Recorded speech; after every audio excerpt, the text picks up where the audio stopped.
नमस्कार दोस्तों, मैं हूं मुक्ता दीक्षित एस्ट्रोलॉजर।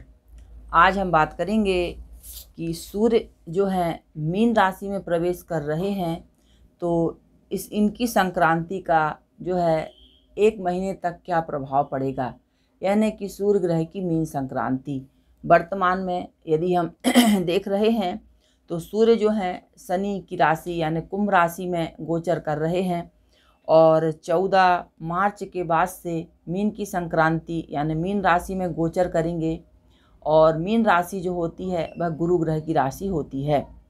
और इसके साथ जो है 13 अप्रैल तक मीन राशि में रहेंगे। 13 अप्रैल के बाद से जो है मेष राशि में सूर्यदेव गोचर करेंगे। तो जी हाँ दोस्तों, इस संक्रांति का शेयर बाजार पर क्या प्रभाव पड़ सकता है, इसके बारे में इस वीडियो में आप लोगों को जानकारी दूंगी। आपकी राशियों पर क्या असर हो सकता है, यह भी हम इस वीडियो में देखेंगे। क्योंकि सूर्य का गोचर जो होता है पूरे 1 मंथ तक रहता है और इसका प्रभाव भी हमें विशेष रूप से देखने को मिलता है। कार्य हो, व्यापार हो, स्वास्थ्य हो, पारिवारिक ग्रह हो, ग्रह क्लेश हो, इन सभी पर भी इनका जब ग्रहों के साथ युति दृष्टि बनती है तो हमें विशेष फल का अनुभव होता है। तो जी हाँ दोस्तों, चैनल को लाइक सब्सक्राइब जरूर कीजिए, बेल आइकन अवश्य दबाइए।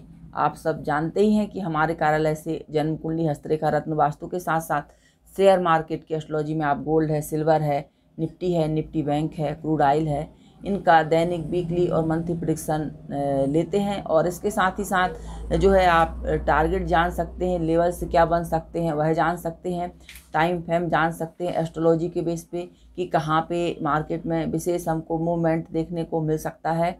तो जी हाँ दोस्तों, इस वीडियो में आप लोगों को सूर्य की मीन संक्रांति के बारे में क्या प्रभाव बन सकता है उसके बारे में आपको जानकारी दूंगी। तो चैनल को लाइक सब्सक्राइब जरूर कीजिए, बेल आइकन अवश्य दबाइए। और निर्देश यही है कि हमारी सारी गणना एस्ट्रोलॉजी के बेस पे रहती हैं। जब भी आप मार्केट में काम करें, मार्केट का रुख जरूर देखें, स्वविवेक का उपयोग जरूर करें। इसके साथ डिस्क्लेमर पढ़ना आपके लिए अति अनिवार्य है। तो जी हाँ दोस्तों, अब हम देखेंगे कि सूर्य ग्रह जो है मीन संक्रांति में जाने वाले हैं। तो मीन राशि में जब सूर्य जाएंगे तो जो है मीन राशि में पहले से ही जो है राहु और कन्या राशि में केतु विराजमान रहेंगे।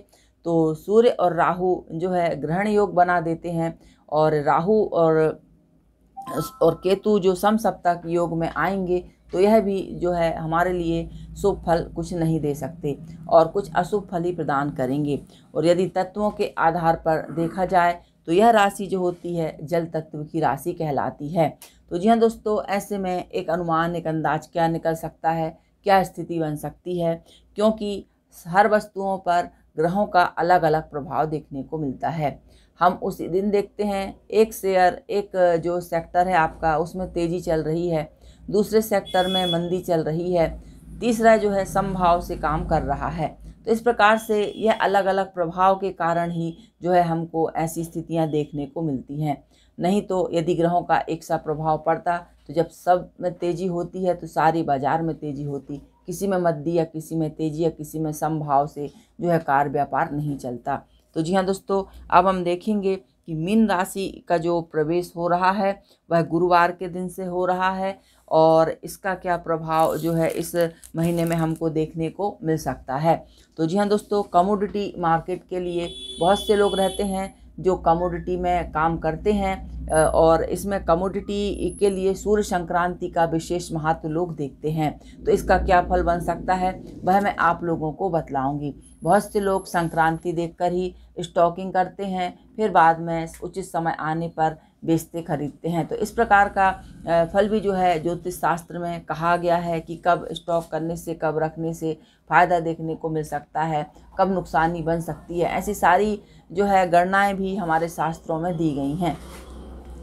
अब हम देखेंगे कि जब सूर्य यानी कि मीन संक्रांति में गुरुवार के दिन जा रहे हैं तो ऐसी स्थिति में, क्योंकि गुरु जो है सूर्य और गुरु एक दूसरे के मित्र हैं, तो हो सकता है यह हमको अच्छा कुछ फल भी प्रदान करेंगे, लेकिन हर समय एक सा फल ये प्रदान नहीं करेंगे। क्योंकि मीन राशि में है, जल तत्व की राशि है, तो कुछ मद्दी हमको ज़रूर यह मार्केट में दिखलाएंगे।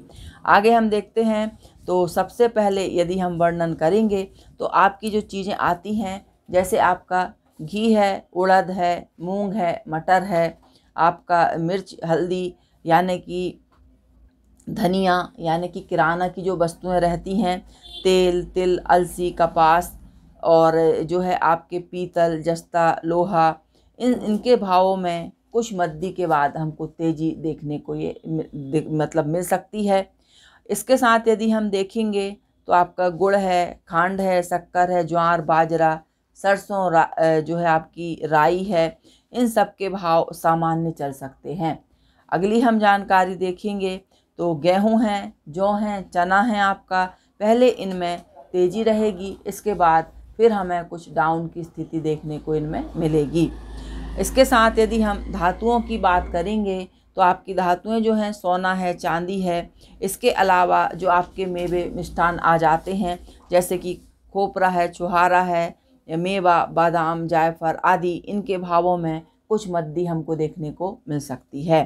रुई, कपास आदि में घट बढ़ के चांस अधिक बनेंगे और कहा जाता है कि इस संक्रांति में जिन वस्तुओं में मंदी में माल यदि हम रखते हैं तो इसको बेचने से अगले मंथ में हमको लाभ के योग बनते हैं। लेकिन ये मेरा स्वयं का कहना नहीं है, केवल शास्त्रोक्त जो चीज़ लिखी है वह मैं आप लोगों को बतला रही हूँ। तो स्वविवेक का उपयोग करना आपको अति आवश्यक है। तो जी हाँ दोस्तों, अब हम जैसा कि मैंने बतलाया मार्केट पर प्रभाव, अब हम देखते हैं कि स्टॉक मार्केट पर क्या गतिविधि बन सकती है, यानी कि निफ्टी, बैंक निफ्टी, सेंसेक्स है आपका, SGN निफ्टी आदि, ये सभी चीज़ें जो चलती हैं तो इनमें भी कुछ हमको प्रभाव क्या देखने को मिलेगा। तो यदि हम सूर्य की संक्रांति का केवल प्रभाव देखेंगे तो ऐसी स्थिति में हमको जो है 4 मार्च तक इसमें कुछ अपसाइड के योग देखने को मिलेंगे। 4 मार्च से लेकर 14 मार्च के बीच में यहाँ पे आपका मार्केट जो चलेगा मिक्स चल सकता है, दोनों ट्रेंड दो तरफा चाल आपको देखने को मिलेगी यहाँ पर। इसके बाद यदि हम गणना करेंगे तो 14 से लेकर के जो है आपके 25 तारीख 26 तारीख के बीच में यहाँ पर जो है मार्केट में कुछ अपसाइड के बीच बीच में हमको योग देखने को मिलेंगे। इसके बाद हो सकता है मार्केट में जो है पुनः जो है डाउन की स्थिति या नेगेटिव मार्केट हमको देखने को मिले। तो जी हाँ दोस्तों, इस प्रकार से सूर्य ग्रह की क्या स्थिति और क्या निष्कर्ष निकला वह सारा अध्ययन करके मैंने एक अनुमान, एक अंदाज आप लोगों को बतलाया है। लेकिन जब भी आप मार्केट में काम करें, मार्केट का रुख जरूर देखें, स्वविवेक का उपयोग जरूर करें, इसके बाद ही आप ज्योतिष की जानकारियों को देख सकते हैं। अब दोस्तों हम देखेंगे कि सूर्य आखिर आपकी 12 राशियों पर क्या प्रभाव देने वाले हैं।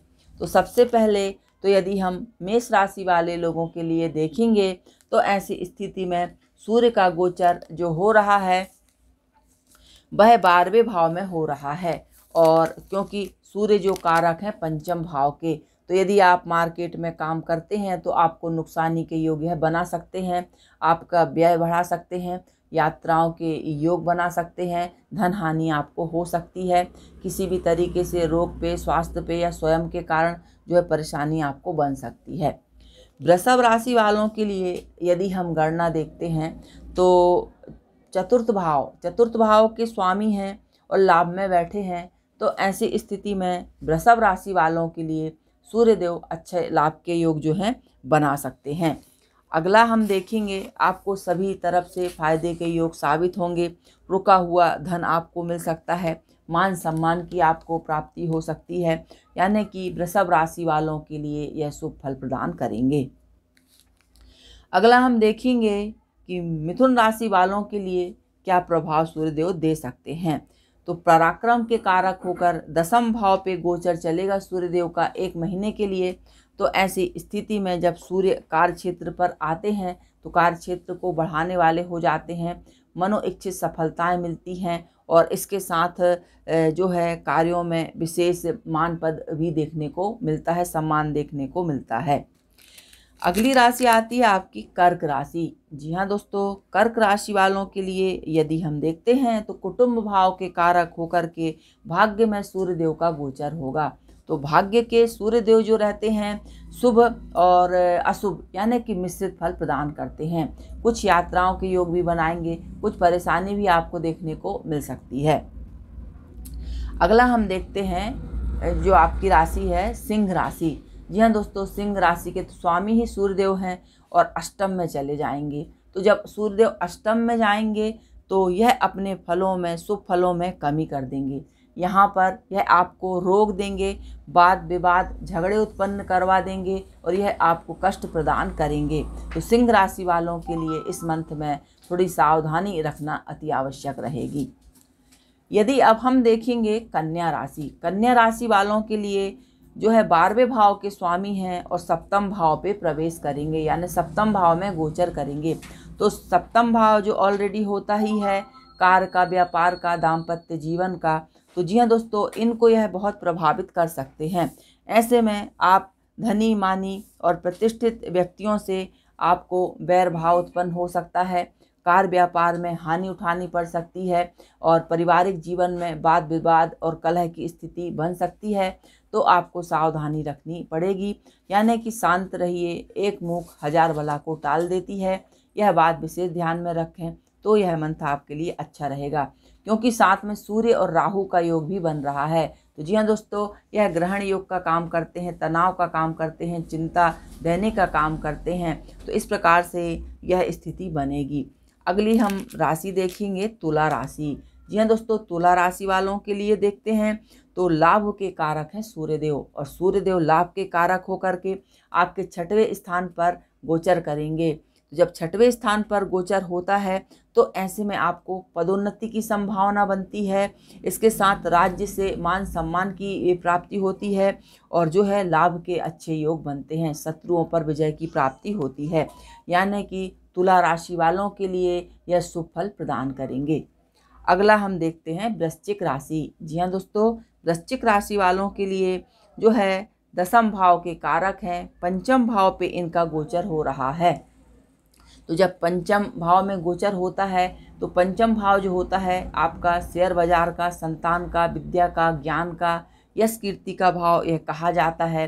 तो इन सब में आपको थोड़ी सी चिंता परेशानी देखने को मिल सकती है, तो आपको भी सावधानी पूर्वक कार्य आपका करना पड़ेगा।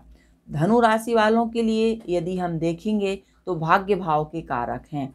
भाग्य भाव के कारक होकर जब सूर्य चतुर्थ में आ जाते हैं तो ऐसी स्थिति में घर में जो है आपके कलह की स्थिति बन जाती है, घर परिवार में वाद विवाद होता है, मानसिक संताप आपको देखने को मिलेगा। यानी धनु राशि वालों के लिए भी शुभ फल नहीं देंगे। मकर राशि वालों के लिए हम देखेंगे अष्टम भाव के कारक होकर के जो है पराक्रम भाव पे जाएंगे। तो जब भी दोस्तों पराक्रम भाव पे सूर्य का गोचर होता है, यह जबरदस्त शुभ फल प्रदान करते हैं। यानी कि मकर राशि वालों के लिए राज्य से आपको धन धान्य की प्राप्ति होगी, लाभ की प्राप्ति होगी, पदोन्नति या रुके कार्य आपके बन सकते हैं, भाइयों से सुख की आपको प्राप्ति हो सकती है। यानी कि आपके पराक्रम को बढ़ाएंगे, साहस को बढ़ाएंगे। तो मकर राशि वालों के लिए सूर्यदेव विशेष अपना शुभ फल प्रदान करेंगे। अब आती है दोस्तों कुंभ राशि। जी हाँ दोस्तों, कुंभ राशि वालों के लिए हम इसका यदि फल देखते हैं तो कुंभ राशि वालों के लिए सप्तम भाव के कारक हैं, यानी कार्य व्यापार दाम्पत्य जीवन के कारक होकर के सूर्यदेव गोचर में है। द्वितीय स्थान पर मीन राशि आ रही है। तो जब द्वितीय स्थान पर मीन राशि में सूर्यदेव गोचर करेंगे, स्वाभाविक है कि इनके प्रभाव से कुछ हमें शुभ फल तो देखने को मिलेगा, लेकिन इसके साथ ही साथ धन की हानि होगी, कुटुंब में वाद विवाद की स्थिति भी उत्पन्न ये करेंगे।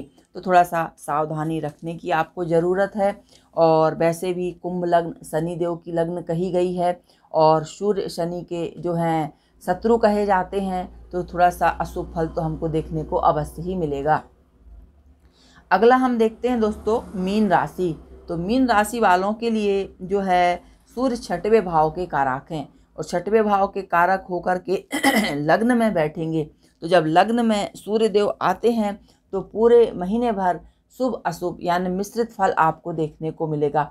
कुछ आपके साथ अच्छा भी होगा, कुछ मान सम्मान को ठेस भी पहुंचेगी, कुछ स्वास्थ्य भी अच्छा रहेगा, कुछ स्वास्थ्य भी खराब रहेगा, कुछ अच्छे समाचार भी मिलेंगे, कुछ बुरी सूचनाएं भी आपको सुनने को मिलेंगी और मानसिक तनाव चिंता ये ज़रूर देंगे। तो इस प्रकार से जो मैंने एक एस्ट्रोलॉजी के बेस पे ग्रहों का क्या गोचर हो सकता है यह जानकारी आपको कही है, लेकिन यही कहूँगी कि सूक्ष्म प्रेडिक्शन आपको अपनी जन्म पत्रिका से करवाना चाहिए। और इसके साथ ही साथ यह जो फल रहते हैं 80% तक सही जाते हैं, लेकिन सूक्ष्म प्रेडिक्शन अपनी जन्म पत्रिका से ही करवाकर और सही और सटीक फल जानने चाहिए। तो जी हाँ दोस्तों, वीडियो और जानकारी अच्छी लगी हो तो चैनल को ज़रूर लाइक सब्सक्राइब कीजिए। और ज्योतिष से जुड़ी किसी भी प्रकार की आपकी समस्या हो, चाहे आपका शादी हो, विवाह ना हो रहा हो, व्यापार नौकरी में समस्या आ रही हो, संतान संबंधी आपकी समस्या हो, कोई भी कार्यों में आपको सफलता ना मिल रही हो, तो जी हाँ दोस्तों, ज़रूर आप अपनी जन्म पत्रिका दिखला करके हमारे कार्यालय से उचित निदान प्राप्त कर सकते हैं। और जो आपको एस्ट्रोलॉजी की ग्रह स्थिति के अनुसार जो उपाय निकलेंगे वही आपको प्रदान किए जाते हैं। तो जी हाँ दोस्तों, ज़रूर आप हमसे जुड़ सकते हैं, जानकारियाँ ले सकते हैं। और क्योंकि बहुत से लोगों का कहना रहता है कि मैं आप जो हैं ग्लोबल मार्केट के बारे में नहीं बोलती हैं। तो जी हाँ दोस्तों, ग्लोबल मार्केट की यदि हम चर्चा करेंगे तो ग्रह नक्षत्रों का प्रभाव सभी पर हमको देखने को मिलता है। तो यदि ग्लोबल की जानकारी भी देखेंगे तो मार्केट में पहले तो कुछ जो है अप साइड हमको ग्लोबल की स्थिति दिखेगी और बाद में डाउन साइड ये जा सकता है। तो यह केवल एक अनुमान, एक अंदाज है जो मैंने आप लोगों को एस्ट्रोलॉजी के बेस पर दिया है। आपको यदि वीडियो जानकारी अच्छी लगे तो चैनल को लाइक सब्सक्राइब जरूर कीजिए, बेल आइकन अवश्य दबाइए। देखने के लिए धन्यवाद।